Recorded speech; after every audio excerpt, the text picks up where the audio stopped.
Hello and welcome to Theater Operations Unleashed, the monthly show that explores the ins and outs of theater operations, management, facilities, and design. I'm your host, Raymond Kent. In each episode, we will be focusing on management, operations, design, trends, and best practices in the performing arts. I hope to bring you both insights from my 4 decades in the industry, as well as engaging conversations with theater professionals about the challenges and rewards of their work. We'll also cover a wide range of topics from budgeting and scheduling to marketing and audience development, theater technology, and many other related topics. Whether you're a theater maker yourself or just interested in the industry, I hope you'll find this podcast informative and inspiring. So sit back, relax, or lean in, and let's dive into the world of theater. Hello, I'm here with Tony Sias. He is the president and CEO of Karamu House Incorporated, which is America's oldest Black producing theater. Under Sias, since 2015, Karamu has stabilized finances, raised over $14 million for restoration, and increased attendance. Prior to his tenure at Karamu, Sias served in several progressive roles for the Cleveland Metropolitan School District, including Director of the Arts Education and Artistic Director of Cleveland School of the Arts. As a creative, Sias has produced, directed, and performed in over 100 productions. He most recently received critical acclaim for directing Karamu's production of Freedom on Juneteenth. And in October 2021, Sias performed narration with the Cleveland Orchestra in Sinfonia No. 5, Visions by George Walker. His work has been highlighted nationally in the New York Times, American Theater Magazine, on NBC's Today Show with Al Roker, and many more. Sias has served as a delegate from the U.S. Department of State in Istanbul, Turkey, representing the Council of International Programs and the Youth Arts and Peace Project. In 2018, he was inducted into the History Makers, the largest African-American oral history archive collection in the U.S. In 2019, Sias was named the Cleveland Arts Prize Barbara S. Robinson Award winner.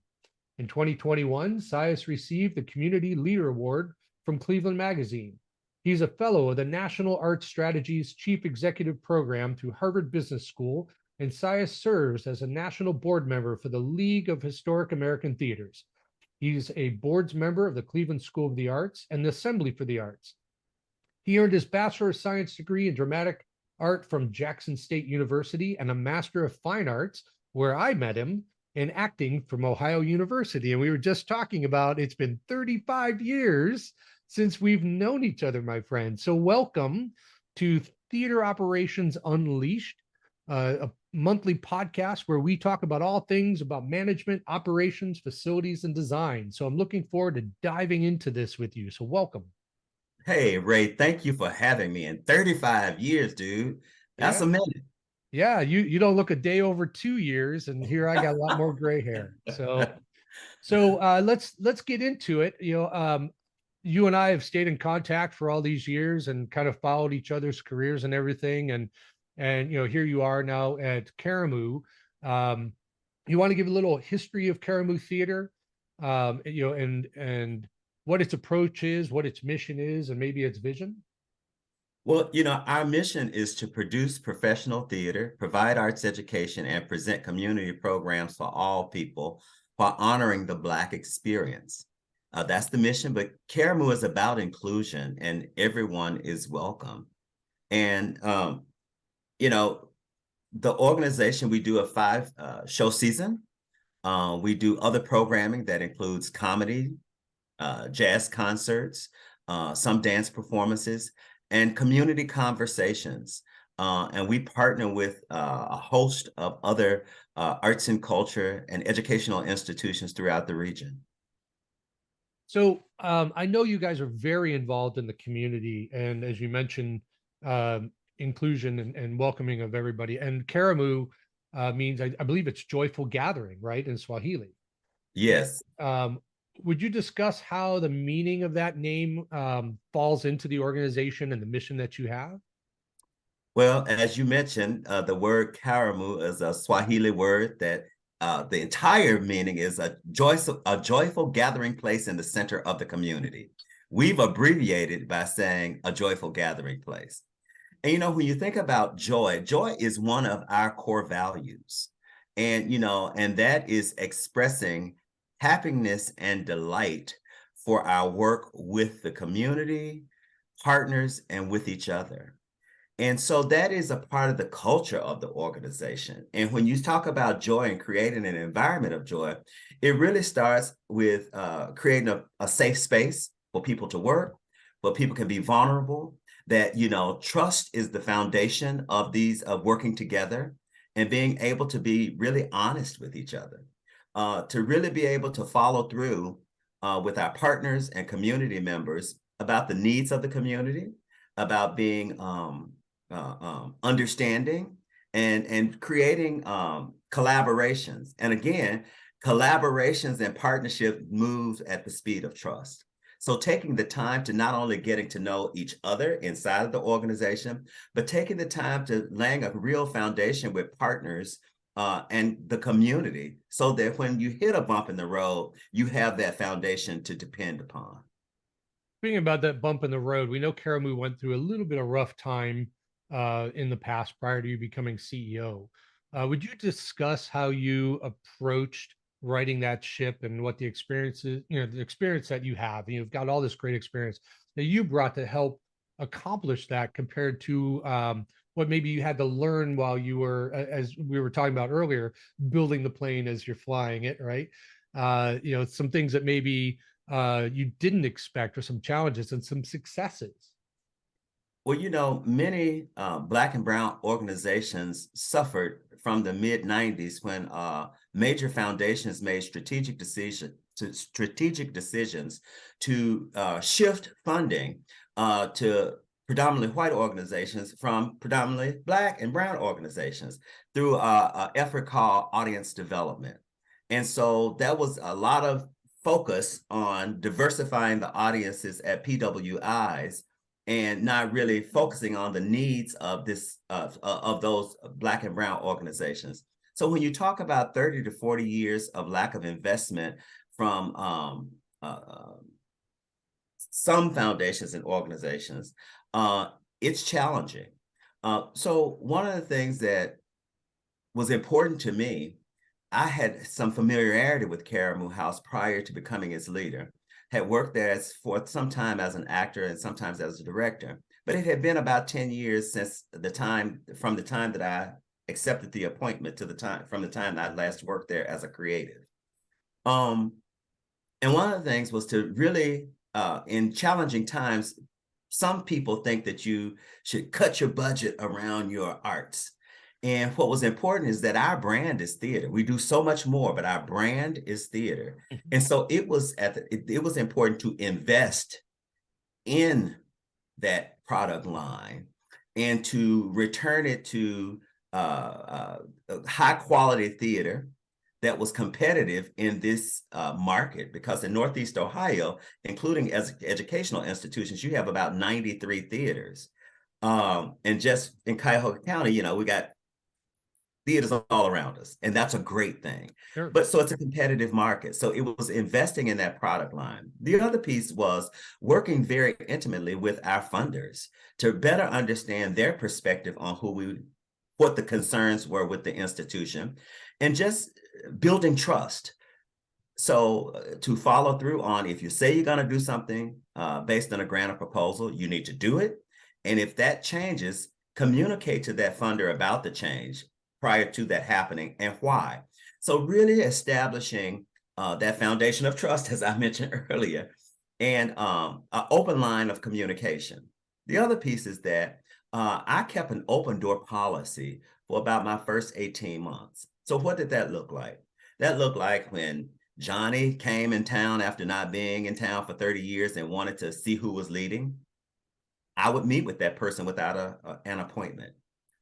If there was a news person that had an interest in something that might be fantastic or challenging going on, I welcomed it and I had the conversation. And I also worked in terms with individuals around the communities, certain community members, to really talk about what you want to see at Karamu. So I would describe that as an 18-month listening tour. So Very, that those were really very important to do, right? You have so to. important to do. And Ray, I just add this last thing.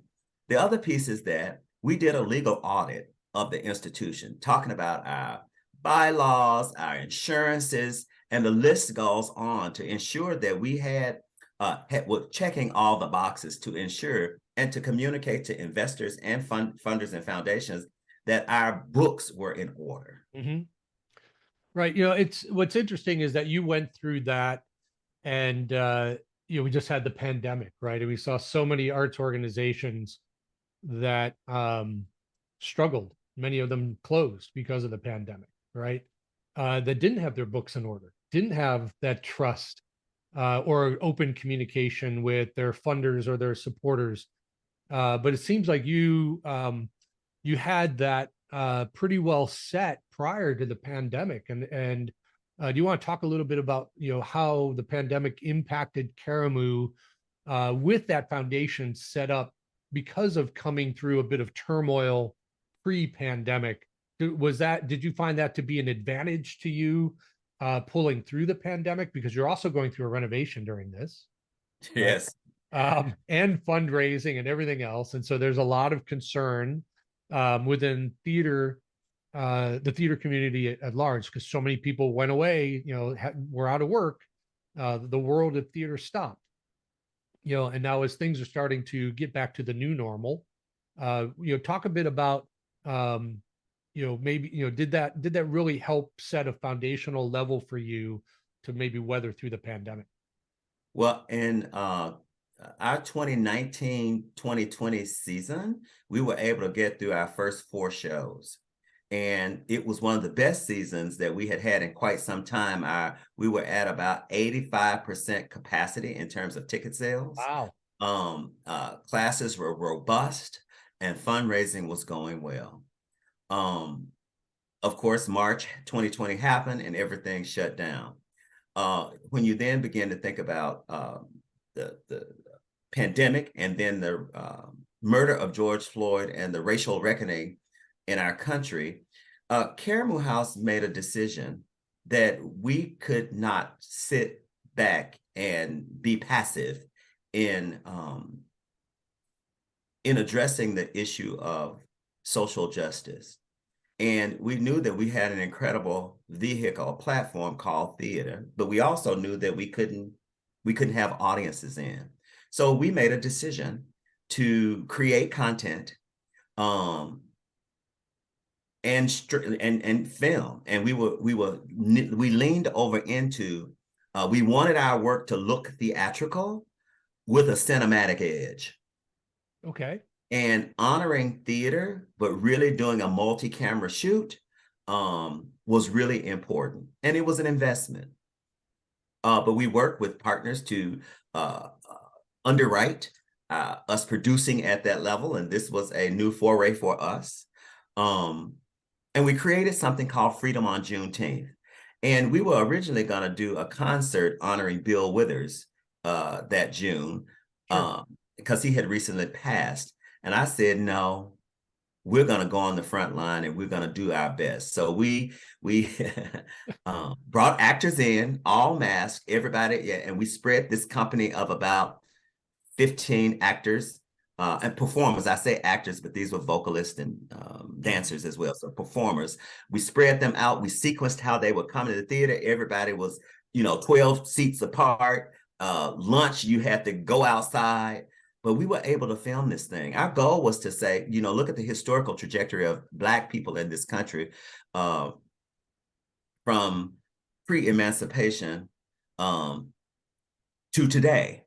Our goal was to reach 10,000 people. And within the first 24, 48 hours, we had reached over 50,000 people around the world. Wow, that's fantastic. And it exceeded our expectations. And what that did was it introduced Karamu to some people and reintroduced Karamu to others. And so there was an excitement about the work. The message was well received. We got critical acclaim in terms of the quality of the production, and the timing really spoke to giving our audiences something, not only using theater to entertain, but to educate and activate towards social change. And that was really what we wanted to do with that particular piece. Yeah, I think what's interesting is how you approached it technically, right? Multi-camera shoot and cinematic attitude, because I know that a number of others in the industry pointed a camera at an actor and almost like a Zoom call, right? And now that the pandemic is shifted and we can have audiences again and things like that, they don't want to go back to that because they felt that it wasn't as effective. But it sounds to me like you had some really good success with that. And I look at companies like Broadway HD, and there are a couple others out there that produce, these higher quality cinematic theatrical events that reach broader audiences. And I often find it interesting um, that to me, it's a missed opportunity in some ways to reach people outside of the local sphere that you could engage with. Maybe they were former residents of your community, right? That moved away, and that gives them a connection back to a piece of home, or the productions that you're doing, like Freedom of Juneteenth, right? That are both healing and educational and addressing tough issues that maybe can give them some comfort and some sense of community that maybe they wouldn't have in a different way when they physically can't get to the theater, right? It expands your audience a bit. And I know it's not the same as the immediacy of being in a live theater where you have that interrelationship between actor and audience. There's a special something around that I don't think you can necessarily replicate with doing these remote broadcasts. Do you want to talk a little bit about that? Are you still doing those kinds of things? Do you plan on doing those kinds of things? How would you approach it different if you could, or would you? Well, sure, the success of Freedom on Juneteenth um, allowed us to do something called Freedom After Juneteenth. Hmm. And that was look at other social issues such as voting rights, um, um, policing in Black communities. And so we were able to then do a series of three 30-minute episodes. And really what we wanted to continue to do was to say, these are other issues that we need to address, and let's use theater as that vehicle to educate and activate. It is expensive when you want to do it at a high quality. And there were no real ticket sales aligned to this. So that's the challenge. So moving forward, we're creating new content in the DEIB space, diversity, equity, inclusion, and belonging, and using that content to work with institutions and organizations around us creating this content, working with DEIB content expert to facilitate conversations. And so that then can become a revenue generating stream. In terms of the traditional, theater, filming that, I think it is the work that is then created and devised by Karamu that we can do that. And we'll have one piece that will come out in 2024, but that will probably be annually. We'll probably do one piece of cinematic style theater annually, but it will not be an ongoing thing because of the cost associated with producing. Gotcha. Now I know that you've partnered, I believe it's Playhouse Square or is it Cleveland Playhouse to Both. both to do, a production this coming December. Is it Yes. December? All right. Do you want to talk a little bit about that as one of those opportunities to expand your reach, expand the community, maybe introduce Karamu to people who maybe have not been to the facility, been to your place to see a show, and maybe some of the successes with that? Well, yeah. Last year we partnered with the Cleveland Playhouse at Playhouse Square to produce Black Nativity. Mm-hmm. the two institutions came together. It was a Karamu production, with the support of the Cleveland Playhouse as it relates to the production side of things. It was fantastic seeing both crews and technical folks on both sides coming together and working in this seamless way. And the success of last year, really, then we all came together and say it worked in a very short window of time. So we've decided to come back together and produce the show. When you think about Playhouse Square, the second largest performing arts district outside of New York, during the holiday time, it is a fantastic time to be downtown. And so when you think about whether it's the Nutcracker or any of the other holiday shows, A Christmas Carol, right? Yeah. you know, Fantasyland Diaries, it seems to the be whole over and nine. over, right? When you then have Karamu House down at Playhouse Square at that time, you have a fair representation of cultural arts in our community. A balanced, I don't even want to say fair, a balanced representation of Cleveland and our arts and culture scene. And so without Karamu, I would say, or some organizations such as Karamu, you lack the diversity and representation of the brilliance of our city and our community and our region. And so it just only makes sense for us to then produce the show there. In addition to that, we're in the Allen Theater. And so for every one show we do at the Allen equates to about 2.5 shows at Karamu House. So being in a 480 seat theater, very different from a 180 seat theater, makes a huge difference. And it's great for our Karamu performers to be in the mix down at downtown Cleveland during the holiday season, seeing their colleagues and friends at work. It was actually wonderful. That's fantastic. From a management and operations side, did you find any challenges there, or how did you navigate? Because they're different cultures, right? You have Cleveland Playhouse has their culture, Karamu has their culture, and so you really do have to, figure out ways to work together. It's great that theater is such a collaborative industry, right? We all work to collaborate, but were there maybe some bumps in the road, or maybe some things that you would, as you're looking to produce this next show, that maybe you've pivoted on?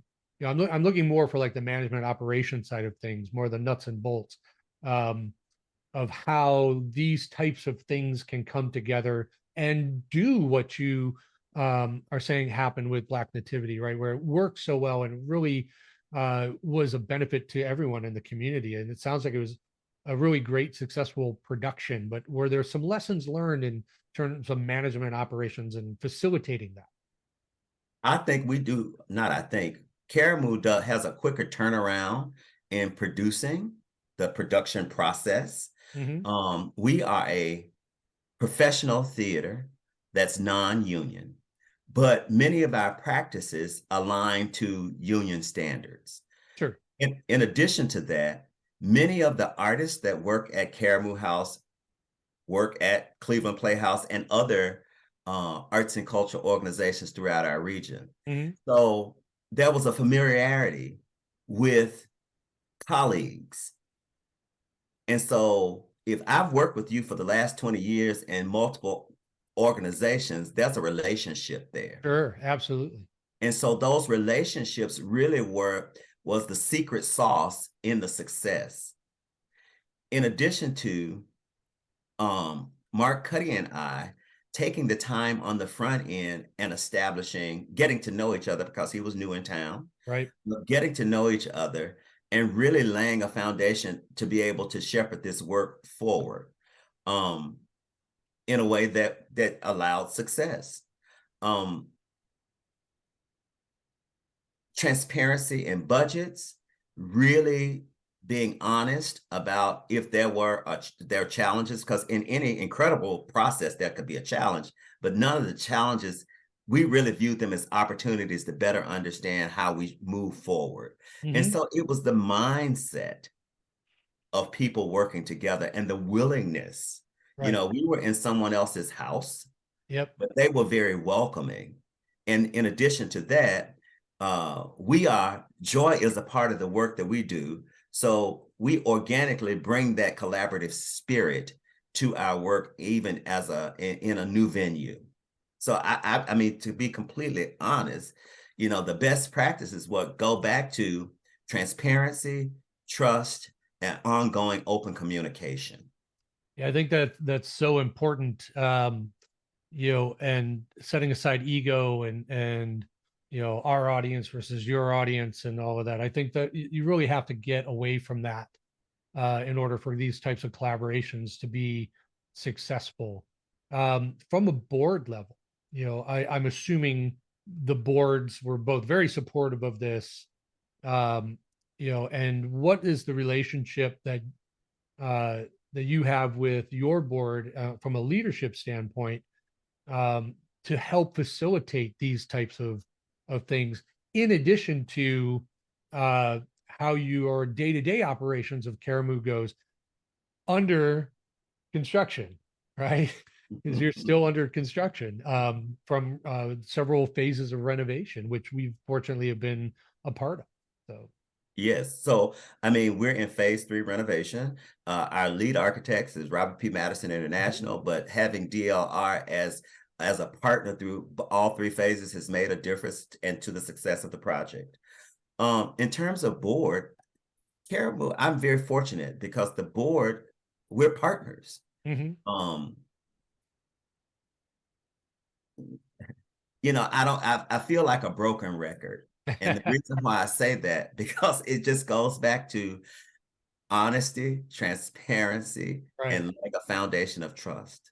And I just can't say that enough. And that really is how I approach most things. Mhm.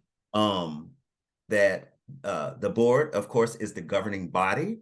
What I love about my board is that there's an ongoing desire to better understand the business of theater and arts. Um, they as a board are coming together to build their own individual relationships is very important. Um, and in addition to that, bringing that time, talent, and treasure uh, is something that's very intentional in terms of how we align that. Right. Because equity don't mean equal, it's equity. What does each person need and what does each person bring? And we want to celebrate that. And that is so, so very important uh, in the partnership of a board and leadership and management. The other piece is that we have, the respect that the board is the governing body and that management and operations is management and operations, and that there is a line Mhm. there, and we have to respect that line. That is so key because once that line gets blurred, I have seen that things can go awry quite quickly. Oh, absolutely. I know a number of organizations, unfortunately, that have had that, where they've had a board member who, may be very involved in the community from a, for-profit business side of things and, thinks that they can interject themselves or goes around the leadership of the organization with good intentions, right? I'm not saying there's anything malicious going on there, but can often turn things sideways um, and oftentimes be detrimental. It's often not a for-profit, it's a non-profit. And there are different elements, as you know, around running a theater compared to running, say a manufacturing company that makes widgets. There's still a product that needs to be completed. And I think there's some alignment there. Um, Talk to me a bit about the renovation and things like that. When planning that renovation, I know when we looked at the redesign of the Jello Theater and the auditorium and the seating, and looking to um, provide better sight lines and better acoustics and everything towards the stage compared to the historical slope of the auditorium. Talk to me about your thinking around the decisions that you make as leadership within this organization or your team makes around what serves your audiences and your audience, your artists and your staff, um, to be more inclusive and more equitable? Well, the entire renovation, whether it's phase 1, 2, or 3, has been around accessibility, whether it's Mhm. ADA accessibility or public accessibility to the theater. And that in the heart of a historic, in the heart of the historic Fairfax community, uh, we want to have the 21st, we want our patrons to have the 21st century experience. So regardless of our location, that you come in and you have a experience that's comparable to any other professional union house in our region. That was the gold standard. That was Sure. the what we were striving towards. And by most, if not all accounts, we've been able to accomplish that as we move through all 3 phases of renovation. I think the phasing, fundraising, people all have their own thoughts about how that's done. And, many times they say you need to go through this feasibility study and get all this data and stuff. And you know what, Ray? I needed to create a groundswell of excitement. Sure. And so we had $1 million in the bank, and we knew that the first 2 phases were going to be about 4 or 5 million combined. I said, we're going to do a ribbon cutting. We're going to announce this, and we're going to drum up the excitement, because Karamu and the community has always been behind the institution. But at that seminal moment in 2017, we desperately needed people to understand our vision. And that was one of the best decisions that we could have ever made, because not only did we drum up the excitement, we were able to move and within a year to get that phase 1 done. So people coming back into a theater that was originally built in 1945, the seats were still there from 1945. Right. And not much had been done in terms of electrics, lighting, or any other major upgrades. So to then create this whole mezzanine area, that it was a traditional rake theater, to have boxes now on the off the upper mezzanine, and then to create ADA accessible seating, coupled with what is a lower level orchestra area, really created an environment that people who are most often theater consumers were accustomed to be able to then do not just general seating, but reserve seating. And so changing some of the operational practices Mhm. aligned to industry standards was really important. And there are times that we do general seating, but what we found, or open seating, but what we found is patrons do want to be able to reserve a seat, know where that seat is because of whatever their preferences may be or needs in terms of ADA. So that was really, really just key in driving many of our decisions around design and operations. Did you do you find, I know there's a number of organizations, speaking of audience, that uh are finding it challenging to capture or maintain season subscribers over a single ticket, right? There, people are less willing to be season subscribers. Are you finding the same challenges there? And do you find that maybe some of these upgrades that you've made have really maybe more encouraged people to become season subscribers? Are you seeing a change in that? So yeah, I see the trend that people are more interested in single tickets. Yes. But what we did is we reframed our season subscriber model to memberships. And that Okay. membership, in some instances, at certain levels, is higher than a traditional subscription. But there are other benefits that come along with membership. And so when we reframed it, we're finding that the membership model with the additional amenities and benefits is serving us. Still, we're not where we once were with season subscriptions, but it's a different kind of investment into the organization. And as you know, and you just mentioned, I mean, that's whole subscription model in general around the country, most theaters are being challenged with it. So I think Absolutely. everybody's got to reimagine what that looks like, and how do you really fill that void, because for us, that season subscriber really was that cash flow from July until your opening of the season in September. And how do you then plug that hole if it was a hole for you? Right. It does put a bit of a challenge on organizations that look at that season subscription base as, I don't want to say a given, but as a base financially to plan everything else around, right? And then Yes. you have to grow this, so it gives a little bit, well, it increases uncertainty within what are we going to do? Are we going to be able to get in enough, single ticket? Have you, we talked a bit about your partnership with Playhouse Square, Cleveland Playhouse. There are some organizations, I don't know if Karamu has considered this or not, in terms of, I don't want to really call it revenue sharing, but there are opportunities, and we know some arts organizations that have looked to non-traditional partners in terms of revenue. It could be a restaurant, right? It could be some other type of aligned organization that's not necessarily an arts organization, or pooling subscriptions. So, you could buy a arts subscription. I know you're on the board of Assembly for the Arts, right? Which is an umbrella organization in Cleveland that works with the various arts organizations within town. But so, somebody would say, I'm going to buy a season subscription, and out of that subscription, I can go see the Cleveland Ballet. I can go see a show at Cleveland Playhouse. I can go see a show at Karamu, and I can go see a Broadway production at Playhouse Square. Is that something that's been discussed locally, or that maybe you guys have entertained at all or had any conversations about?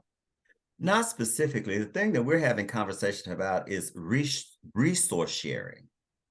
So whether it comes to scene shop, costume shop, how are those that's some low hanging fruit. I Sure. think, and I'll speak for Karamu, co-productions haven't really worked well for us. And some organizations, they work quite well. Sure. So we want to look at how resources and staff is a possibility in terms of reducing some cost. The other piece is that we will, as a part of our current renovation phase 3, we're adding a bistro to our campus to have a healthy food option. And so our patrons can have that one-stop experience. There's a lot of development going on around Karamu at this point. But we have an incredible opportunity to fill a void, especially for our patrons on our campus, in having this bistro where someone can get something to nosh on prior to a show or after a show.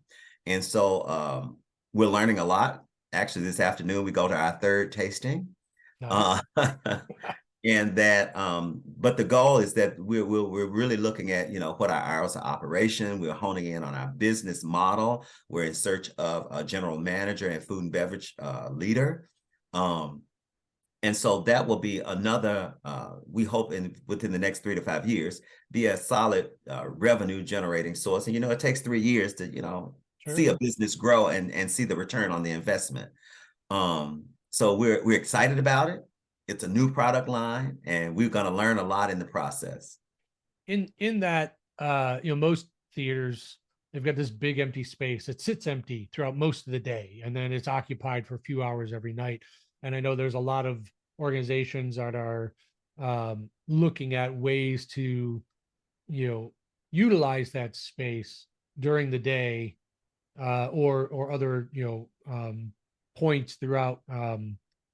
Maybe, I know some venues on a Monday night when theater's traditionally dark, they'll do, presentation or something like that.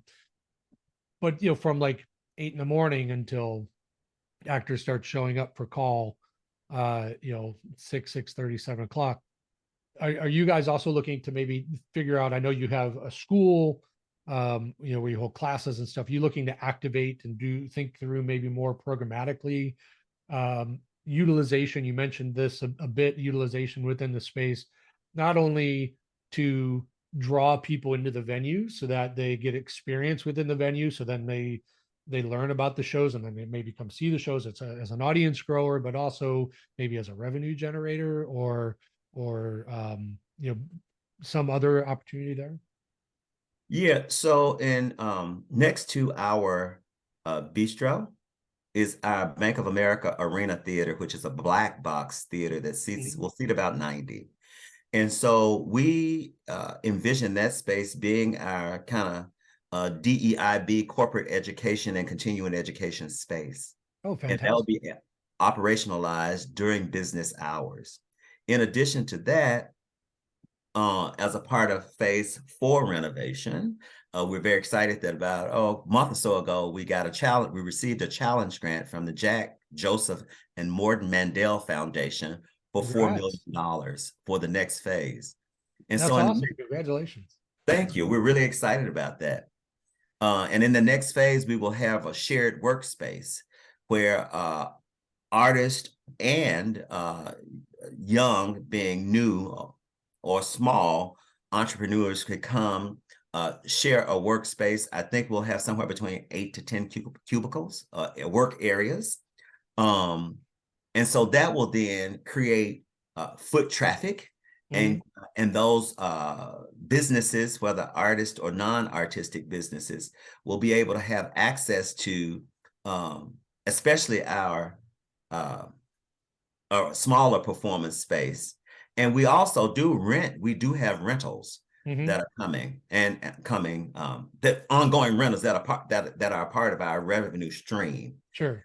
So yeah, that is the way. But to your point, I feel like it's important that you operationalize these spaces during business hours and seeing what revenue generating opportunities that are in front of you. And those are the ones that we really explored, and trying to align all of this under the larger umbrella of arts, culture, and community. You had mentioned we'll start to wrap up here, but you had mentioned repeatedly, which I think is fantastic, about transparency and communication and honesty as 3 core values and tenets, which I completely agree are so valuable and important in any organization, not just the arts. As we close out here, are there any thoughts that you may have to anyone who's listening and running an arts organization that might be struggling a bit in terms of advice, some sage advice from Tony Sias of maybe how to approach things, like we had talked about, building the plane as you're flying it, and sometimes people get put in these positions that don't have a business background or don't have an arts management background, but they've been moved up, elevated into these positions. And so do you have some parting thoughts for folks like that maybe could give them a little comfort or maybe a bit of direction? Lean on mentors. Lean into the discomfort, because discomfort will always be there. Learn how to find a balance in it. And in addition to that, know that is the opportunity towards growth. That's fantastic. That's great. That's great advice.